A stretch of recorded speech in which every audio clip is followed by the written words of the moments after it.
ಮಾಡ್ತಾರೆ. ತುಂಬಾ ಚೆನ್ನಾಗಿ ಪೂಜೆ ಮಾಡಿದೀರಾ ಅಂತ ಹೇಳಿ ಅದರದ್ದು ಫೋಟೋಸ್ಗಳನ್ನ, ನೀವು ಮನೆ ಇರ್ತಕ್ಕಂಥ ಎಲ್ಲಾ ಒಡವೆ ವಸ್ತುಗಳು, ಹಣ ಎಲ್ಲವನ್ನೂ ಇಟ್ಟಿರ್ತೀರಾ. ಅದ್ರದ್ದು ಫೋಟೋಗಳನ್ನ ಫೇಸ್ಬುಕ್ ಅಲ್ಲಿ ಮತ್ತೆ ಸ್ಟೇಟಸ್ ಗಳೆಲ್ಲ ಅಪ್ಲೋಡ್ ಮಾಡ್ಲಿಕ್ಕೆ ಹೋಗ್ಬೇಡಿ.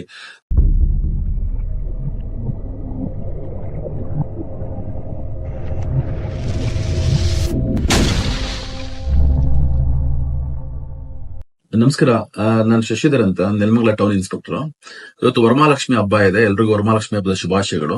ತಾವು ಪೂಜೆ ಪುರಸ್ಕಾರಗಳನ್ನ ಮಾಡಿದ ಮೇಲೆ ಸಹಜವಾಗಿ ಕಿಟಕಿ ಪಕ್ಕದಲ್ಲೋ ಅಥವಾ ಬಾಗಿಲು ಪಕ್ಕದಲ್ಲೋ ತಾವು ದೇವರನ್ನ ಕೂರಿಸಿ ಪೂಜೆ ಮಾಡಿರ್ತೀರಾ. ಸೊ ಒಂದು ಕಲ್ಪನೆ ಇದೆ, ಏನೋ ಒಂದಿನ ಪೂಜೆ ಮಾಡ್ತಿದ್ರೆ ತೆಗಿಬಾರದು ದೇವ್ರನ್ನ, ನಾಳೆ ತೆಗಿಬೇಕು ನಾಳೆ ತೆಗಿಬೇಕು ಅಂತ. ಹಾಗಾಗಿ ತಾವು ಮಾಡಿರ್ತಕ್ಕಂಥ ಅಲಂಕಾರ, ಒಡವೆಗಳು, ವಸ್ತುಗಳು, ದುಡ್ಡು ಎಲ್ಲ ಅಲ್ಲೇ ಇಟ್ಟು ಮನಗ್ಲಿಕ್ಕೆ ಹೋಗ್ಬೇಡಿ.